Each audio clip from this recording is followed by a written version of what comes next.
Hello friends, welcome है आप सभी का आपके अपने YouTube channel the exam mirror में। दोस्तों, इस वीडियो में आज हम लोग देखने वाले हैं आर के राजपूत बुक का सलूशन, जिसमें आज हम लोग सॉल्व करेंगे चैप्टर 2 डीसी नेटवर्क। दोस्तों, कई स्टूडेंट्स ने मुझसे कहा कि सर आप आर के राजपूत बुक का सलूशन प्रोवाइड कीजिए, इसलिए दोस्तों हम लोग आज से इस बुक को चैप्टर वाइज सॉल्व करेंगे। अतः दोस्तों, आपसे यही कहना चाहूँगा, आप लोग हमारे चैनल के साथ जुड़े रहिए और जो दोस्त चैनल पे नए जुड़े हैं वह चैनल को सब्सक्राइब कर लें, साथ ही बेल आइकन को ज़रूर दबाएं ताकि आपको आगे आने वाली वीडियोस की नोटिफिकेशन मिलती रहे। और दोस्तों, अगर आपको इलेक्ट्रिकल से संबंधित बुक्स जैसे आर के Rajput, V K Mehta, B L Thareja, J B Gupta आदि का PDF तथा वीडियोस का नोटिफिकेशन चाहिए तो आप हमारे Telegram channel the exam mirror को भी ज़रूर सब्सक्राइब कर लें। वहां आपको इलेक्ट्रिकल से संबंधित सारे PDF और वीडियोस की नोटिफिकेशन मिल जाएगी। तो चलिए दोस्तों, अब स्टार्ट करते हैं वीडियो और देखते हैं आज का पहला question. Kirchhoff's current law states that, अर्थात किरचॉफ करंट लॉ के अनुसार। तो दोस्तों, किरचॉफ करंट लॉ के अनुसार किसी भी जंक्शन या नोड पे जो आने वाली धारा होती है तथा जो जाने वाली धारा होती है उनका अलजेब्रिक सम क्या होता है, 0 होता है। तो दोस्तों, जैसा कि आप लोग फिगर में देख भी सकते हैं, यह आपका जो I1 है वो I2 है, ये क्या हो रहे हैं, जंक्शन के समीप जा रहे हैं अर्थात पास जा रहे हैं। इसी प्रकार जो आपका I3 और I4 है वो जंक्शन या नोड से दूर जा रहे हैं। इस प्रकार हम लोग कह सकते हैं जो आपका I1 और I2 ये क्या है, इनकमिंग करंट है, और I3 और I4 ये क्या है, आउटगोइंग करंट है। तो दोस्तों, इसको हम लोग इस प्रकार लिख सकते हैं, यह आपका क्या हो जाएगा, I1 प्लस I2 ये क्या आपका इनकमिंग करंट है, और जो I3 प्लस I4 ये क्या आपका आउटगोइंग करंट है। तो इसी को हम लोग लिख सकते हैं I1 plus I2 minus I3 minus I4 is equal to 0, अर्थात जो इनका टोटल अलजेब्रिक सम होगा वो क्या होगा, 0 होगा। तो दोस्तों, यहाँ पे एक और नोट पॉइंट है, जो आपका KCL होता है, किरचॉफ करंट लॉ, ये कहते हैं बेस्ड होता है कंजर्वेशन ऑफ चार्ज, अर्थात ये कंजर्वेशन ऑफ चार्ज के सिद्धांत पे आधारित होता है। ठीक, तो ये हो गया आपका पहला क्वेश्चन। अब चलिए देखते हैं अगला क्वेश्चन। आपका अगला क्वेश्चन है, according to Kirchhoff's voltage law the algebraic sum of IR drops and EMF in a closed loop of network is always. तो दोस्तों, मान लीजिए ये क्या है आपका, ये क्या है, EMF है, और ये क्या है, उसके क्रॉस एक रेजिस्टेंस लगा है। ठीक, ये क्या हो गया आपका, प्लस हो गया, ये क्या हो गया, माइनस हो गया। तो दोस्तों, किरचॉफ वोल्टेज लॉ के अनुसार जो इनका जो सम होता है, EMF और IR ड्रॉप का जो सम होता है वो कितना होता है आपका, 0 होता है। तो यहाँ पे जो आपको ऑप्शन नंबर सेकंड क्या हो जाएगा, राइट हो जाएगा।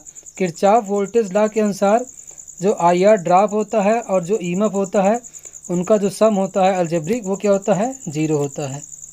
और दोस्तों, जिस प्रकार जो आपका KCL था वो किस पे बेस्ड था, कंजर्वेशन ऑफ चार्ज, इसी प्रकार जो आपका वोल्टेज लॉ है, किरचॉफ का वोल्टेज लॉ है, वो किस पे बेस्ड है, कंजर्वेशन ऑफ एनर्जी पे। ठीक, आपका अगला क्वेश्चन है, Kirchhoff's current law is applicable to only.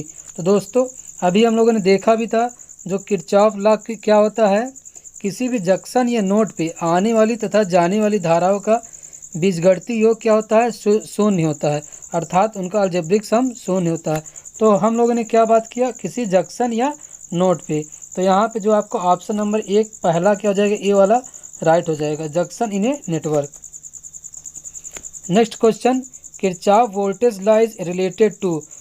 तो दोस्तों, इसको भी अभी हम लोगों ने देखा कि जो किरचॉफ लॉ होता है वो किससे रिलेटेड होता है, बैटरी, EMF और IR ड्रॉप से होता है, अर्थात जो इनका भी समेशन क्या होता है, 0 होता है, अलजेब्रिक सम होता है 0 होता है।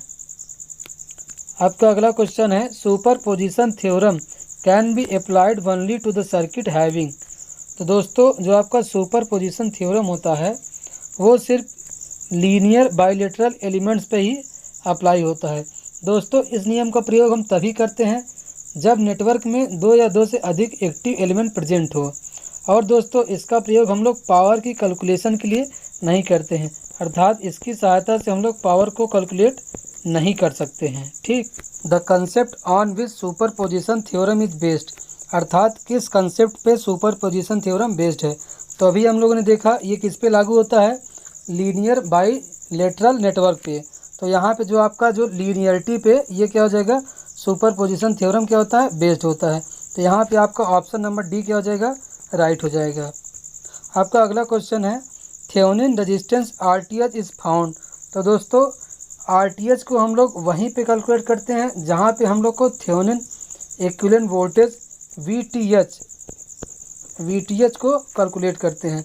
और दोस्तों आरटीएच निकालने के लिए हम लोग जो आपका वोल्टेज सोर्स होता है, अगर अर्थात किसी सर्किट या नेटवर्क में जो आपका वोल्टेज सोर्स होता है उसको हम लोग सिंपली शॉर्ट कर देते हैं, और जो आपके करंट सोर्स होते हैं उनको हम लोग ओपन कर देते हैं। तो दोस्तों यहाँ पे आपका ऑप्शन डी क्या हो जाएगा, राइट हो जाएगा। दोस्तों इससे संबंधित कुछ आगे न्यूमेरिकल्स भी हैं, वहाँ पे आपको और अच्छी तरीके से क्लियर हो जाएगा कि हम लोग आरटीएच को कैसे ज्ञात करते हैं। ठीक, आपका अगला क्वेश्चन है an ideal voltage source should have, अर्थात एक आइडियल वोल्टेज सोर्स के पास क्या होना चाहिए। तो दोस्तों जो आपका आइडियल वोल्टेज सोर्स होता है उसका जो इंटरनल रेजिस्टेंस है वो क्या होता है, क्या होना चाहिए, वो क्या होना चाहिए, शून्य होना चाहिए। इसी प्रकार जो आपके करंट सोर्स होते हैं जो उनका इंटरनल रेजिस्टेंस अनंत होना चाहिए, अर्थात इन्फिनाइट होना चाहिए। तो यहाँ पे जो आपका ऑप्शन नंबर सी क्या है, जीरो सोर्स इंटरनल रेजिस्टेंस। अब यहाँ पे एक चीज़ और जानने वाली बात है कि दोस्तों कि जो आपके वोल्टेज सोर्स होते हैं उनका इंटरनल रेजिस्टेंस क्या होना चाहिए, क्यों, मतलब बहुत शून्य होना चाहिए आइडियल के लिए, या तो हम लोग प्रैक्टिकली कह सकते हैं बहुत कम होना चाहिए।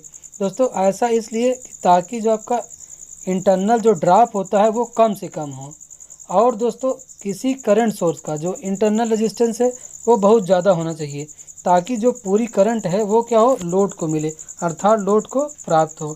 ठीक, आपका अगला क्वेश्चन है ए वोल्टेज सोर्स, अर्थात एक voltage source terminal voltage is always lower than source EMF, terminal voltage can not be higher than source EMF, the source EMF and terminal voltage are equal. तो दोस्तों अगर आप लोग यहाँ देख सकते हैं ये क्या है, आपका मान लीजिए कोई ईएमएफ है या सोर्स है, ठीक, और एक रेजिस्टेंस लगा है, ठीक, इसके क्रॉस, और ये क्या है आपका टर्मिनल वोल्टेज वी है। तो दोस्तों अगर आप यहाँ पे देखेंगे तो जो आपका टर्मिनल वोल्टेज है जो उसका मान है वो हमेशा सोर्स ईएमएफ से हमेशा कम आएगा, क्योंकि जो आपका रेजिस्टेंस लगा है इसमें कुछ न कुछ वोल्टेज ड्रॉप होगा।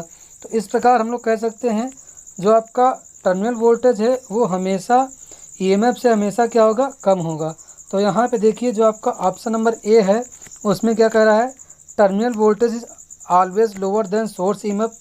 तो ये बात सही है दोस्तों, यहाँ पे क्या दिया है कि उसका मान हमेशा कम रहेगा। और दोस्तों ऑप्शन बी में भी देखिए वही चीज़ दिया है कि terminal voltage can not be higher than source EMF, अर्थात दोनों बातें वही कही गई हैं।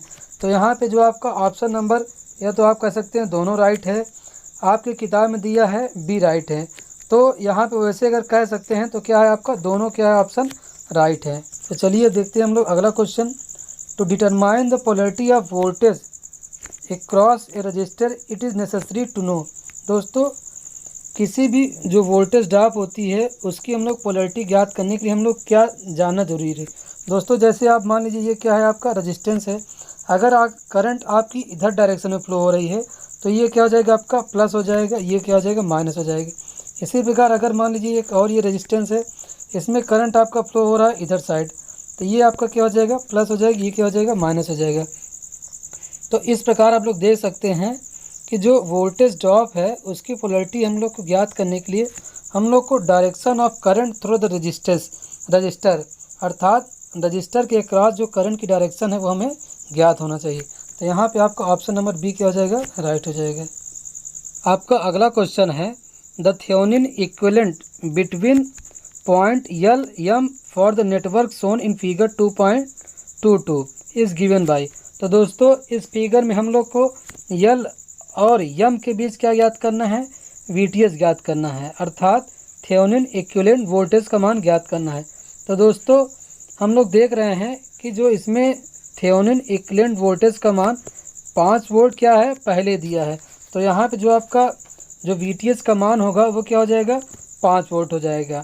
अब दोस्तों अगला हमें क्या निकालना है, आरटीएस निकालना है, ठीक। तो दोस्तों जैसा कि हम लोग जानते हैं कि आरटीएस निकालने के लिए हम लोग को वोल्टेज सोर्स को क्या कर देना पड़ता है, शॉर्ट कर देना पड़ता है। तो दोस्तों इस प्रकार इसको शॉर्ट करने पर जो आरटीएस का मान वो क्या हो जाएगा, आपका 0 हो जाएगा। तो इस प्रकार जो आपका ऑप्शन नंबर 1 क्या है, ए क्या है, वो क्या हो जाएगा, राइट हो जाएगा। तो यहाँ पे जो आपका वीटीएस का मान वो 5 वोल्ट हो जाएगा और आरटीएस का मान क्या हो जाएगा, 0 ओम हो जाएगा। ठीक, आपका अगला क्वेश्चन है the equivalent resistance between point L to M in the network shown in figure 2.23 is given by. तो दोस्तों इस फिगर में हम लोग को क्या ज्ञात करना है, रेजिस्टेंस ज्ञात करना है। L और M के बीच जो इक्विवेलेंट रेजिस्टेंस है वो ज्ञात करना है। तो दोस्तों चलिए इसको सॉल्व करते हैं। तो दोस्तों सबसे पहले हम लोग स्टार्ट करते हैं यहाँ से। यहाँ पे आप सिंपली देख सकते हैं जो 6 ओम और ये 6 ओम ये दोनों रेजिस्टेंस किस में कनेक्ट हैं, सीरीज़ में कनेक्ट हैं। तो ये सिंपली आपके ऐड हो जाएंगे और ये क्या हो जाएगा, आपका 12 ओम हो जाएगा। अब ये जो आपका 12 ओम है और ये आपका जो 12 ओम है, ये दोनों किस में हो जाएंगे, ये दोनों हो जाएंगे पैरेलल में हो जाएंगे। इस प्रकार पैरेलल में आपका क्या हो जाएगा, 12 × 12 अपॉन 12 + 12 हो जाएगा। तो इस प्रकार आपका पुनः क्या हो जाएगा, 6 ओम आ जाएगा। अब जो आपका ये 6 ओम रेजिस्टेंस है और ये 6 ओम रेजिस्टेंस है, ये दोनों की क्या हो जाएंगे, पुनः सीरीज में हो जाएंगे। इस प्रकार फिर से ये क्या हो जाएगा, 12 ओम हो जाएगा। इसी प्रकार ये 12 ओम और ये 12 ओम क्या हो जाएंगे, पुनः पैरेलल में हो जाएंगे और यही क्रिया चलती रहेगी। और लास्ट में जो आपका 12 ओम है और ये 12 ओम हो जाएगा। इसके 12 और 12 ओम क्या हो जाएंगे, पैरेलल में हो जाएंगे और पुनः आपका 6 ओम क्या हो जाएगा, आंसर हो जाएगा। तो दोस्तों इस क्वेश्चन में लग रहा है कि लेंदी है, लेकिन यहाँ पे आप देख के बता सकते हैं कि इसका आंसर क्या होगा। अर्थात सिंपली आप यहाँ से आप समझ जाएंगे कि आपका जो बार बार क्या हो रहा है, 6 और 6 ऐड हो रहा है सीरीज में होकर, उसके बाद पुनः 12 और 12 पैरेलल में होकर क्या हो जा रहे हैं, पुनः 6 आ जा रहा है। इस प्रकार लास्ट में भी आपका यही होगा और आपका जो आंसर हो जाएगा ऑप्शन नंबर 6 ओम हो जाएगा। ठीक, इसी प्रकार आपका अगला क्वेश्चन क्या है, maximum power output is obtained from a network when the load resistance is equal to the output resistance of the network as seen from the terminal of load, the above statement is associated with. तो दोस्तों ये आपका क्या है, ये है आपका maximum power transfer theorem. ठीक, तो दोस्तों इस नियम के अनुसार मैक्सिमम पावर ट्रांसफ़र तभी होगा जब आपका आरटीएस का मान किसके बराबर हो जाए, लोड रेजिस्टेंस अर्थात आरएल के बराबर हो जाए। तो दोस्तों और जो आपका मैक्सिमम पावर ट्रांसफ़र होगा अर्थात पी मैक्स जो होगा वो क्या हो जाएगा, वीटीएच का होल स्क्वायर अपॉन 4 आरटीएस हो जाएगा। और दोस्तों जब मैक्सिमम पावर ट्रांसफ़र होगा तो उस केस में इफिशियंसी क्या होगी, आपकी 50% होगी अर्थात 50% होगी। आपका अगला क्वेश्चन है, any number of current source in parallel में be replaced by a single current source whose current is the algebraic sum of individual source currents and source resistance is the parallel combination of individual source resistance। तो दोस्तों इसमें बताना है the above statement is associated with। तो दोस्तों ये आपका statement कौन सा है, ये आपका बेसिकली किसका स्टेटमेंट है, ये क्या है, आपका मिलीमन्स थ्योरम है। दोस्तों मिलीमन्स थ्योरम के अनुसार यदि एक से ज़्यादा करंट सोर्स या वोल्टेज सोर्स इंटरनल रेजिस्टेंस के साथ सीरीज़ में या तो पैरेलल में जुड़ा हो तो उसको हम लोग रिप्लेस करके एक सिंगल करंट सोर्स या वोल्टेज सोर्स में कहते हैं, उसको कन्वर्ट कर देते हैं। अर्थात उसको रिप्लेस करके एक सिंगल करंट या वोल्टेज सोर्स में कर देते हैं। दोस्तों आप देख भी सकते हैं, ये है आपका एक वोल्टेज सोर्स है और उसके साथ सीरीज़ में क्या जुड़ा है, रेजिस्टेंस जुड़ा है। इसी के साथ देखिए V1 V2 Vn तक है, तो इसको हम लोग कन्वर्ट करके एक वोल्टेज सोर्स और एक रेजिस्टेंस में कन्वर्ट कर देते हैं। इसी प्रकार जो आपका करंट सोर्स होता है उसके पैरेलल में रेजिस्टेंस जुड़ा होता है और उसको भी उसी प्रकार हम लोग सिंगल करंट सोर्स में कन्वर्ट कर देते हैं। ठीक दोस्तों, चलिए देखते हैं अगला क्वेश्चन। तो आपका अगला क्वेश्चन है, in any linear bilateral network if a source of EMF in any branch produces a current I in any other branch, then the EMF acting in the second branch would produce the same current I in the first branch. The above statement is associated with, तो दोस्तों ये आपका कौन सा statement है, ये आपका reciprocity theorem है। ठीक दोस्तों, मान लीजिए ये कोई आपका क्या है, एक नेटवर्क है। ठीक, और ये आपका एक्साइटेशन है, ये क्या है आपका रिस्पांस है। यहाँ पे हमने V1 इनपुट दिया, इसी प्रकार जो आउटपुट प्राप्त हुआ क्या प्राप्त हुआ, I1 प्राप्त हुआ। यहाँ पे हमने मान लीजिए V2 दिया इनपुट। ठीक, तो दोस्तों रेसिप्रोसिटी थ्योरम के अनुसार एक्साइटेशन और रिस्पांस की जो पोजीशन होती है उसको अगर हम लोग इंटरचेंज कर दें तो इनका जो V1 upon I1 is equal to V2 upon I2, अर्थात जो इनका रेशियो होता है वो चेंज नहीं होता है, अर्थात ये हमेशा क्या होता है, समान होता है। दोस्तों यहाँ पे एक नोट पॉइंट है, जो आपका रेसिप्रोसिटी थ्योरम होता है, it only apply when one active source present in the network, अर्थात ये तभी अप्लाई होता है जब किसी भी नेटवर्क में सिर्फ एक एक्टिव सोर्स प्रेजेंट हो। ठीक, आपका अगला क्वेश्चन है, in the circuit Son in RTH equals, तो दोस्तों इस फिगर में हम लोग को RTH को कैलकुलेट करना है। तो दोस्तों RTH को कैलकुलेट करने के लिए हम लोग जो लोड होता है उसको हटा देते हैं, अर्थात यहीं से देखते हैं और हम लोग RTH कैलकुलेट करते हैं, और जो आपका करंट सोर्स होता है उसको ओपन कर देते हैं और वोल्टेज सोर्स को क्या कर देते हैं, शॉर्ट कर देते हैं। अब यहाँ पे देखते हैं तो आपका जो R1 और R2 है ये क्या हो जाएगा, पैरेलल में हो जाएगा। तो इसको हम लिख सकते हैं R1 into R2 upon R1 plus R2 हो जाएगा। ठीक, और जो आपका R3 है वो क्या हो जाएगा, सीरीज़ में कनेक्ट हो जाएगा, तो ये आपका जो है प्लस R3 हो जाएगा। तो यहाँ पे जो आपका ऑप्शन नंबर ए क्या हो जाएगा, राइट हो जाएगा। नेक्स्ट क्वेश्चन है आपका, Thevenin's equivalent ETH RTH for the circuit Son will be. तो दोस्तों इस क्वेश्चन में हम लोग को ETH अर्थात VTH और RTH का मान ज्ञात करना है। तो पुनः हम लोग वही करेंगे, कहते हैं ETH निकालने के लिए तो सबसे पहले क्या करेंगे, ये लोड रेजिस्टेंस है इसको हटा देंगे, इसको ओपन कर देंगे, फिर हम लोग इसमें इसको मान लेते हैं आपका ये क्या हो जाएगा, VTH हो जाएगा, ये आपका हो जाएगा प्लस, ये हो जाएगा आपका माइनस हो जाएगा। तो अब यहाँ पे हम लोग को करंट निकालना होगा, 6 ओम में कितनी करंट फ्लो हो रही है वो हम लोग निकाल लेंगे, तो इसके बाद हम लोग को VTH ज्ञात हो जाएगा। ठीक, तो आइए देखते हैं। तो दोस्तों आप देख सकते हैं, तो हम लोग सबसे पहले क्या करेंगे, ये जो आपका रेजिस्टेंस है 6 और 2 ओम ये दोनों सीरीज़ में कनेक्ट हैं, तो ये आपका हो जाएगा रेजिस्टेंस क्या हो जाएगा, टोटल हो जाएगा 8 हो जाएगा, और जो वोल्टेज दिया है वो कितना दिया है, 10 वोल्ट दिया है। तो इस प्रकार इसको डिवाइड करेंगे तो आपका जो करंट आएगा 1.25 एम्पियर आएगा। ठीक, हम लोग VTH कैलकुलेट कर लेते हैं, तो VTH हो जाएगा आपका जो इसमें करंट फ्लो हो रही है I और जो रेजिस्टेंस है वो 6 ओम उसका गुणनफल हो जाएगा। तो यहाँ से आपका हो जाएगा 1.25 मल्टीप्लाई इंटू 6 और ये आ जाएगा आपका 7.5 वोल्ट हो जाएगा। ठीक, ये हो गया आपका VTH, या हम लोग इसे क्या कहते हैं, ETH कहते हैं, अर्थात थेवेनिन इक्विवेलेंट वोल्टेज। इसी प्रकार हम लोग RTH ज्ञात करेंगे। तो RTH ज्ञात करने के लिए हम लोग क्या करते हैं, जो आपका सर्किट में जो वोल्टेज सोर्स रहता है उसको शॉर्ट कर देते हैं। ठीक, तो यहाँ पे आपका जो इसको हम लोग शॉर्ट कर दिए हैं। अब आपका देखिए ये रेजिस्टेंस 6 और 2 ये दोनों पैरेलल में कनेक्ट हैं, तो यहाँ से आपका जो RTH आ जाएगा वो कितना आ जाएगा, 1.5 ओम आ जाएगा। यहाँ पे जो आपका ऑप्शन नंबर कौन सा राइट हो जाएगा, आपका ऑप्शन नंबर डी राइट हो जाएगा, 7.5 वोल्ट 1.5 ओम रेजिस्टेंस हो जाएगा। ठीक, चलिए देखते हैं अगला क्वेश्चन। तो अगला क्वेश्चन में आप देख सकते हैं दोस्तों, Thevenin equivalent ETH RTH for the circuit Son will be. दोस्तों इस क्वेश्चन में भी हम लोग को ETH और RTH ज्ञात करना है, तो हम लोग फिर वही काम करते हैं।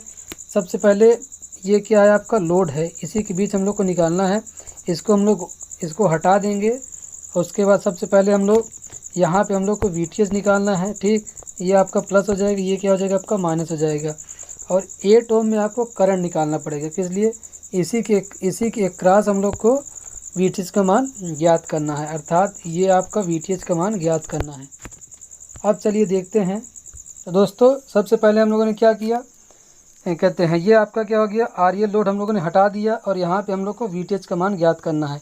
तो दोस्तों अब हम लोग इसको देखिए नोडल मेथड से सॉल्व कर रहे हैं। मतलब सबसे पहले यहाँ पे जो आपका जो ये V है, नोडल मेथड से हम लोग यहाँ का वोल्टेज ज्ञात करेंगे क्या है, फिर उसके बाद हम लोग 8 ओम में जो करंट जा रही है उसको ज्ञात करेंगे।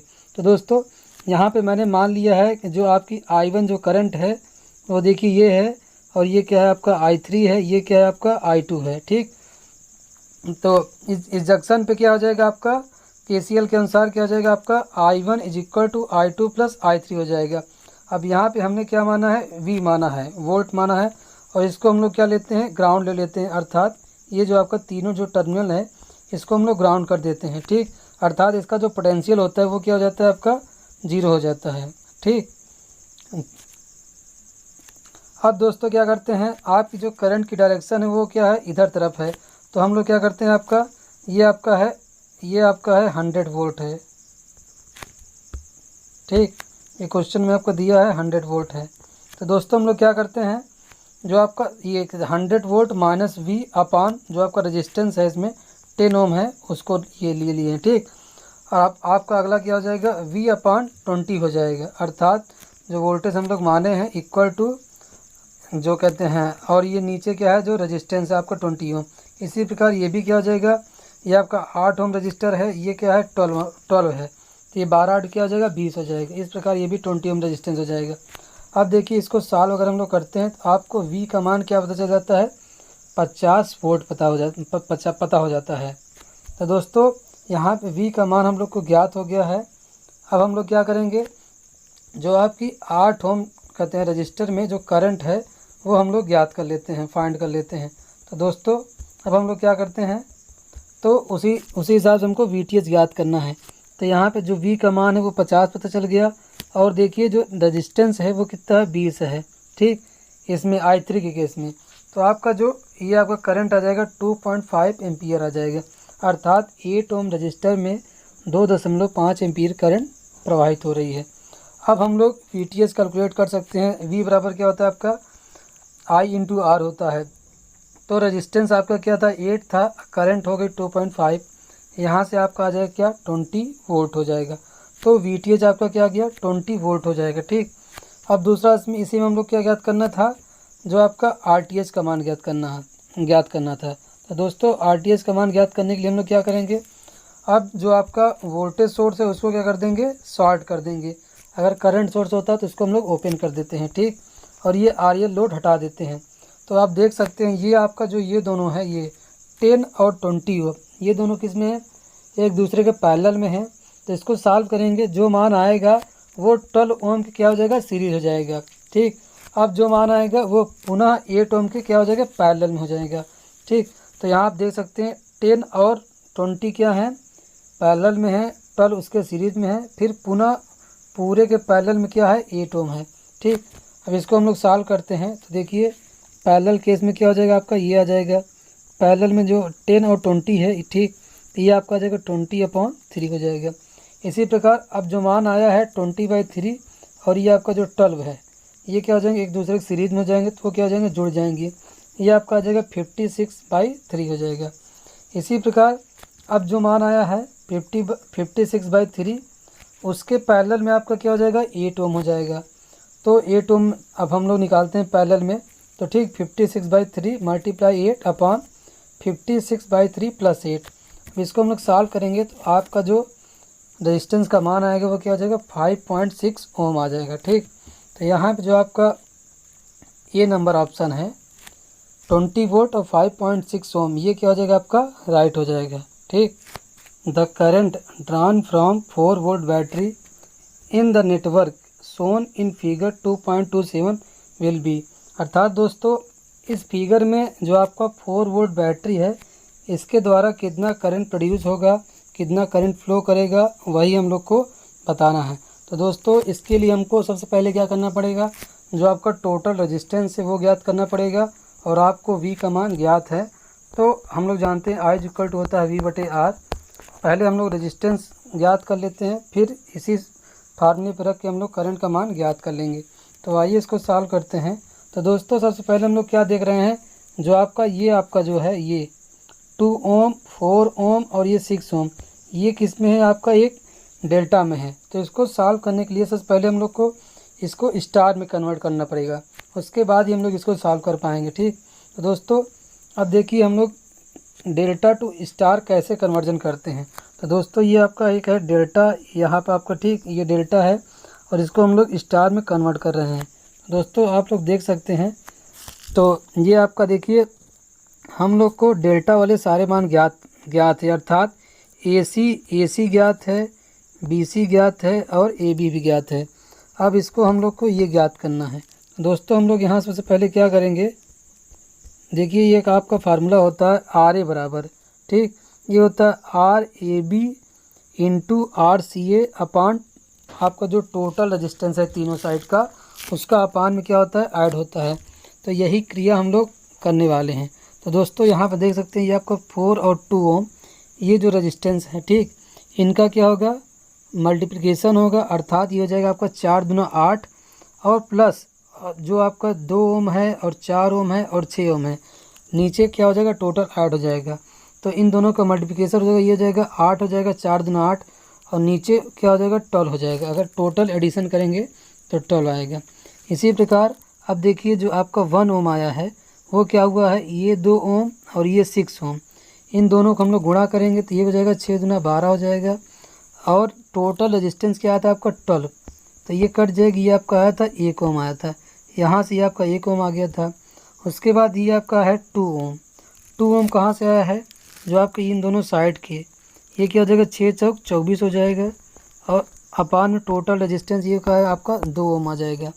तो यहाँ से आपका 2 ओम आ गया है। ठीक, चलिए मैं इसको हटा देता हूँ, आप लोग देख सकते हैं। ठीक, तो अब आप लोग सर्किट आपका जो बनेगा कुछ इस तरीके से बन जाएगा। आपकी जो ये 4 वोल्ट है उसके सीरीज़ में 6 ओम रेजिस्टेंस है और जो आपका 8/12 ओम आया है और जो आपका 2 आया था वो 4 ओम के सीरीज़ में हो जाएगा, जो 1 ओम आया था वो 8 ओम के सीरीज़ में हो जाएगा। ठीक, अब हम लोग ये आपका 4 और 2 ये हो जाएगा 6 और ये 8 1 9, ये दोनों किसमें पैरेलल में है, तो इसको हम लोग सॉल्व कर लेंगे। ये आपका जाएगा 18/5 आ जाएगा। ठीक, अब जो 18/5 है और आपका जो 6 है और 8/12 है ना, इसको हम लोग काट के और सिंपल कर सकते हैं। 8/12 है तो इसको हम लोग क्या कर सकते हैं, आपका 4 दूना 8 और 4 3 12, 2/3 हो जाएगा। वही से हम लोग यहाँ पे किए हैं। अब सिंपली हम लोग इनको ऐड कर देंगे तो हम लोग को R इक्विवेलेंट का मान पता चल जाएगा, अर्थात R का मान पता चल जाएगा। तो ये आपका आ जाएगा 10.26 ओम आ जाएगा। ठीक, उसके बाद यहाँ पे हम लोग I बटे क्या पढ़े थे, V बटे R, तो यहाँ से आपका डिवाइड करेंगे 4 वोल्ट जो ये है और अभी जो रेजिस्टेंस आया है 10.26, तो इसको डिवाइड करेंगे तो आपका आ जाएगा 0.39, ये जाएगा एम्पियर आंसर आ जाएगा। ठीक, तो यहाँ पे जो आपका डी वाला ऑप्शन है वो क्या हो जाएगा, राइट हो जाएगा। ठीक, आपका अगला क्वेश्चन है, using Thevenin's theorem the current in branch NS of the network shown in figure will be. तो दोस्तों इसमें जो आपका NS ब्रांच है उसमें हम लोग को करंट का मान ज्ञात करना है। तो दोस्तों इसको हम लोग सॉल्व करने के लिए सबसे पहले क्या करेंगे, जो आपका ये वाला जो ब्रांच है ये आपका स्टार में है, इसको हम लोग डेल्टा में कन्वर्ट करेंगे। तो वही प्रक्रिया फिर से करेंगे जो अभी हमने पिछले न्यूमेरिकल में देखा था। तो हम लोग क्या करेंगे, जैसे अब ये आपका यहाँ पे क्या हो जाएगा, बीच में कुछ आपका इसी तरीके से ये आपका बन जाएगा, कुछ डेल्टा बन जाएगा। ठीक, तो इस वाले का रजिस्टर निकालने के लिए हम लोग क्या करेंगे, इन दोनों को मल्टीप्लाई करेंगे और प्लस जो आपका टोटल रेजिस्टेंस है, यहाँ पे आपका टोटल रेजिस्टेंस कितना हो जाएगा, 6 2 आपका क्या हो जाएगा 8 और 8 4 12, ये क्या हो जाएगा आपका 6 दूना 12 हो जाएगा। तो ये आपका टोटल 12 हो जाएगा। तो इस वाले का रेजिस्टेंस क्या हो जाएगा, 1 ओम आ जाएगा। इसी प्रकार हम लोग इधर का निकालेंगे तो यह आपका क्या हो जाएगा 6 चौक 24 बटे टोटल रेजिस्टेंस, तो ये 12 क्या हो जाएगा आपका 2 ओम आ जाएगा।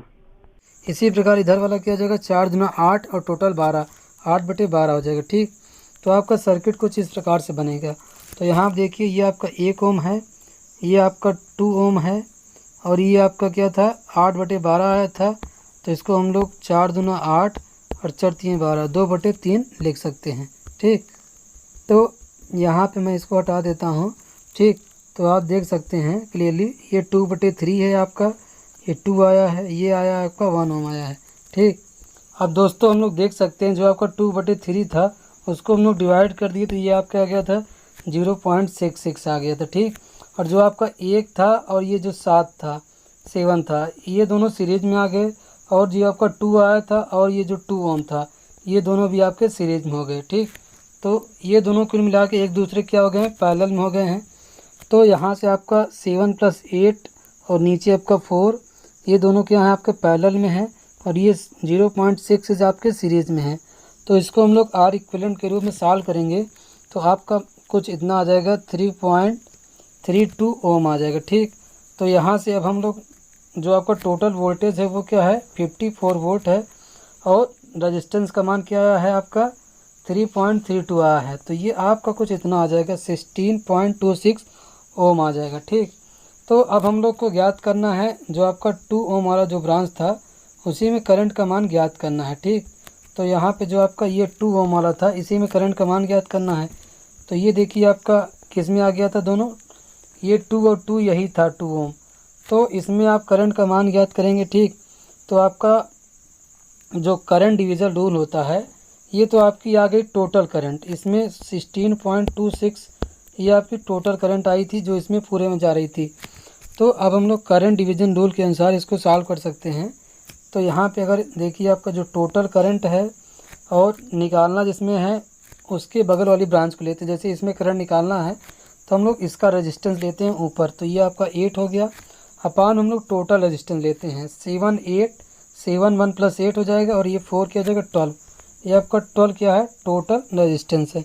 तो यहाँ से हम लोग देखते हैं आपका आ जाता है करंट का मान 10.8 एम्पियर आ जाता है। ठीक दोस्तों, यहाँ पे थोड़ा आपका मिस्टेक भी है क्वेश्चन में, यहाँ पे ऐसा कोई ऑप्शन नहीं है, तो लेकिन आपका जो राइट आंसर होगा वो 10.8 एम्पियर ही होगा। ठीक, तो आपका अगला क्वेश्चन है which of the following is non linear circuit parameter, अर्थात इसमें से कौन सा नॉन लीनियर सर्किट पैरामीटर है।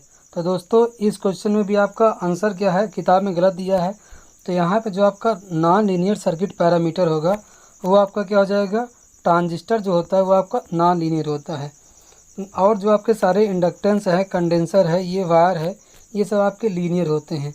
दोस्तों आइए थोड़ा देखते हैं कि लीनियर क्या होते हैं और नॉन लीनियर पैरामीटर क्या होते हैं। तो दोस्तों अगर हम लोग बात करते हैं सबसे पहले लीनियर पैरामीटर अर्थात लीनियर सर्किट, तो a circuit in which the parameter constant with time do not change with voltage और current and obey Ohm's law is called क्या होते हैं, लीनियर पैरामीटर कहलाते हैं। दोस्तों मतलब ऐसे सर्किट जिनके पैरामीटर्स में समय के सापेक्ष अर्थात समय के साथ ये क्या होते हैं कांस्टेंट रहते हैं, और ये पैरामीटर्स जो वोल्टेज और करंट के साथ ये चेंज नहीं होते हैं, अर्थात इनके जो पैरामीटर्स होते हैं वोल्टेज और करंट के साथ चेंज नहीं होते हैं, और ये क्या करते हैं ओम्स लॉ का फॉलो करते हैं, ओम्स लॉ को। तो यहाँ पे आप देख सकते हैं ये क्या है V और I है, इसमें देख सकते हैं कि वोल्टेज और करंट बढ़ने के साथ भी ये क्या है कांस्टेंट है, नियत है, इनके पैरामीटर्स में कोई चेंज नहीं आ रहा है। जबकि आपके जो नॉन लीनियर होते हैं सर्किट उनके पैरामीटर्स क्या होते हैं चेंज होते रहते हैं वोल्टेज और करंट के अकॉर्डिंग। ठीक दोस्तों, अगर हम लीनियर में बात करते हैं एग्जांपल्स की, तो जैसे आपके रेजिस्टेंस हो गए, आपके इंडक्टर हो गया और कैपेसिटर हो गया, ये सब क्या होते हैं आपके लीनियर्स होते हैं। और नॉन लीनियर की बात करते हैं तो जैसे आपका डायोड हो गया, SCR हो गया, और जो सभी तरह के आपके सेमीकंडक्टर्स होते हैं ये सब क्या होते हैं आपके नॉन लीनियर पैरामीटर्स होते हैं। ठीक, तो चलिए देखते हैं अगला question, a capacitor is generally a. दोस्तों एक कैपेसिटर क्या होता है, तो देखिए दोस्तों जो आपका कैपेसिटर होता है पहले यहाँ पे हम लोग देखते हैं वो एक पैसिव कंपोनेंट होता है। तो यहाँ हम लोग सबसे पहले चेक करते हैं कि इसमें पैसिव कंपोनेंट है कि नहीं। तो देखिए आपका ये इसमें एक्टिव दिया है तो ये गलत हो जाएगा, इसमें भी एक्टिव दिया है तो ये भी गलत हो जाएगा। भले इसमें पैसिव तो दिया है लेकिन एक्टिव भी दिया है, और आपका कैपेसिटर क्या होता है एक्टिव कंपोनेंट नहीं होता है, और इसमें भी देखिए आपका एक्टिव कंपोनेंट दिया है। तो ये तीनों ऑप्शन तो गलत हो गए आपके, ये वाला, ये और ये आपका, अच्छा ये वाला है आपका। जबकि आपका जो सी वाला है उसमें देखिए लीनियर और बाईलेटरल कंपोनेंट दिया है, अर्थात ये कैसा होता है लीनियर होता है और बाईलेटरल कंपोनेंट होता है। तो यहाँ पे आपका जो आपका सी वाला ऑप्शन है वो क्या हो जाएगा, राइट होगा। तो चलिए अब हम लोग थोड़ा देखते हैं कि लीनियर की बात तो हम लोगों ने अभी कर ली। अब देखते हैं कि बाईलेटरल क्या होते हैं। दोस्तों बाईलेटरल वो सर्किट्स होते हैं, अर्थात दो circuit elements network whose characteristic did not change with change in the direction of current flow is called bilateral कहते हैं कंपोनेंट। दोस्तों अर्थात वे सर्किट जिनमें करंट के डायरेक्शन के चेंज होने पर भी उनके जो कैरेक्टरिस्टिक होते हैं वो चेंज नहीं होते, उसे हम लोग क्या कहते हैं, बाईलेटरल कंपोनेंट कहते हैं। तो आपका जो रेजिस्टेंस हो गया, कैपेसिटर हो गया, इंडक्टर हो गया, इनके जो कैरेक्टरिस्टिक होते हैं वो करंट के चेंज होने से उसमें कोई परिवर्तन नहीं होता है, अर्थात करंट की डायरेक्शन कुछ भी हो उनके जो कैरेक्टरिस्टिक हैं वो बदलते नहीं हैं। ठीक, तो आपका अगला क्वेश्चन है, in any network containing more than one source of EMF of the current in any branch is the algebraic sum of number of individual fictitious current। अब आपका उसके बाद है the number being equal to the number of sources each of which is due to separate action, each source EMF taken in order when the remaining source of EMF are replaced by conductors the resistance of which are equal to the internal resistance of the respective source। तो दोस्तों ये आपका कौन सा है, super position theorem है। तो यहाँ पे आपका ऑप्शन नंबर सी राइट है। दोस्तों हम लोग सुपर पोजिशन में जानते हैं कि सुपर पोजिशन ऐसे सर्किट में अर्थात होता है जिसमें दो या दो से अधिक एक्टिव एलिमेंट हो, अर्थात एक्टिव सोर्स हो। और दोस्तों हम लोग सुपर पोजिशन थ्योरम जब लगाते हैं किसी नेटवर्क पे या सर्किट पे, तो हम लोग एक समय में एक ही एक्टिव कंपोनेंट लेते हैं, अर्थात जैसे मान लीजिए आपके तीन कहते हैं एक्टिव सोर्स हैं, तो हम लोग एक समय में एक ही एक्टिव एलिमेंट को एक्टिव मानेंगे। और क्या करते हैं दोस्तों, जो आपका जैसे वोल्टेज सोर्स होता है तो उसके इंटरनल रेजिस्टेंस उसको हम लोग शॉर्ट सर्किट कर देते हैं, और करंट सोर्स जहाँ पे होता है उसको उसके इंटरनल रेजिस्टेंस से शॉर्ट सर्किट कर देते हैं। तो हम लोग सिंपली करते क्या हैं, जहाँ पे आपका वोल्टेज सोर्स होता है उसको हम लोग शॉर्ट कर देते हैं, और जो आपका करंट सोर्स होता है उसको हम लोग क्या कर देते हैं, ओपन कर देते हैं। तो वही चीज़ें यहाँ पे लिखी गई हैं। ठीक, तो यहाँ पे आपका ऑप्शन नंबर सी राइट है, सुपर पोजिशन थ्योरम। ठीक, तो चलिए दोस्तों देखते हैं अगला question, in A delta network each element has the value of each element in equivalent star network will be. तो दोस्तों अभी हम लोगों ने देखा था कैसे डेल्टा की स्टार में कन्वर्ट करते हैं। ठीक, तो यहाँ पे हम लोग थोड़ा और भी देख सकते हैं। एक बार देखिए आपका है डेल्टा टू स्टार कन्वर्जन, ये आपका है स्टार टू डेल्टा कन्वर्जन। तो इसमें हम लोग सिंपली करते हैं कि यहाँ देखिए आपका डेल्टा टू स्टार है, तो इसमें डेल्टा टू स्टार में क्या होता है, आपका जो डेल्टा वाला मान होता है, जैसे ये आर ये है, ये है आपका आर ए बी, ये आर बी सी, ये सारे मान हमको ज्ञात रहते हैं, हम लोग का इसको कन्वर्ट करना रहता है डेल्टा में। तो डेल्टा अर्थात हम लोग कन्वर्ट करना रहता है स्टार में, तो स्टार वाली वैल्यू हमें ज्ञात नहीं रहती है।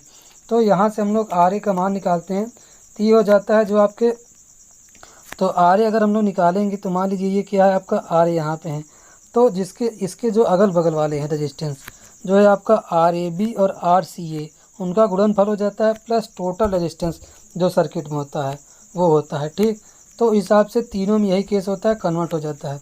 जबकि हम लोग स्टार टू डेल्टा कन्वर्जन करते हैं तो आपका क्या हो जाता है, जैसे आर ए बी निकालना है, ठीक, इसमें हम लोग स्टार वाली सारी चीज़ें पता है और हमको डेल्टा निकालना है।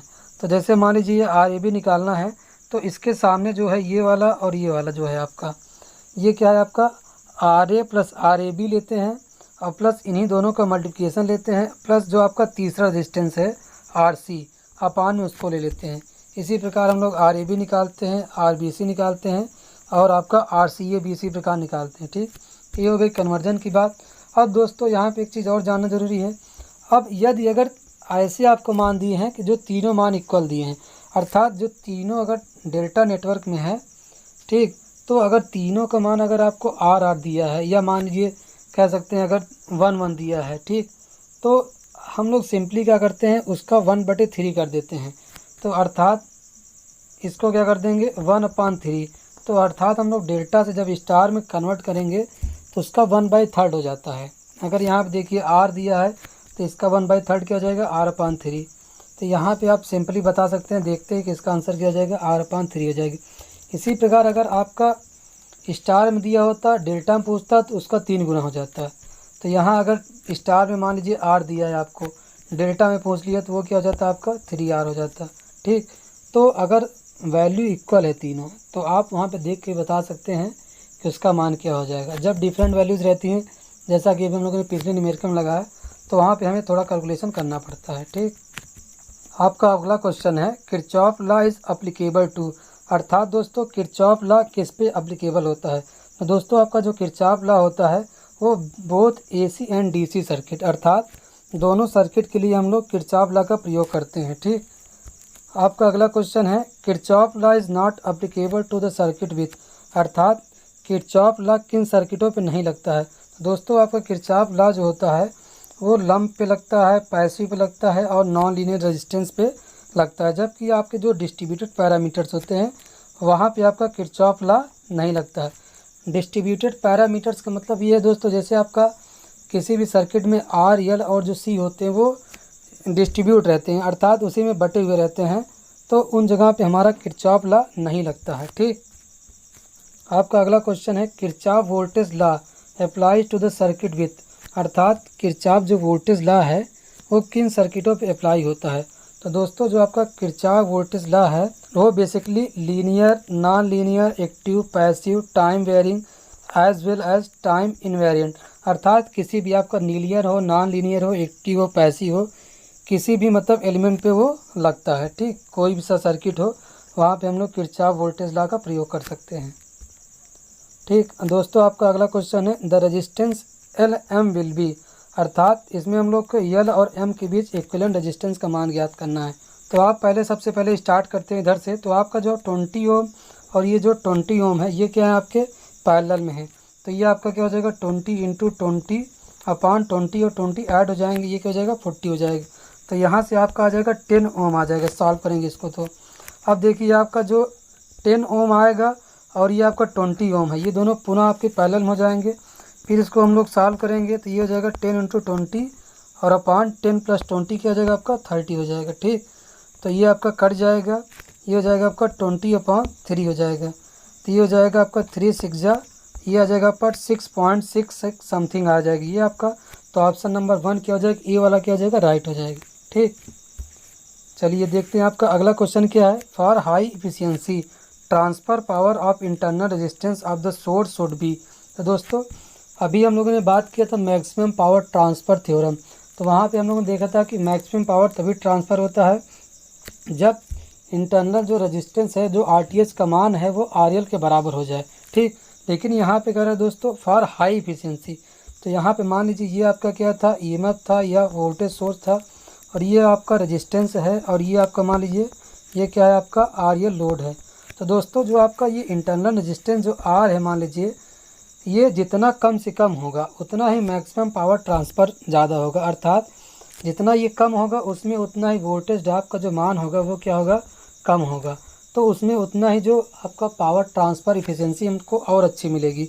तो यहाँ पे जो आपका ऑप्शन नंबर बी क्या हो जाएगा राइट हो जाएगा, less than the load resistance. ठीक, तो चलिए देखते हैं अब अगला question, the efficiency of power transfer when maximum transfer power occurs.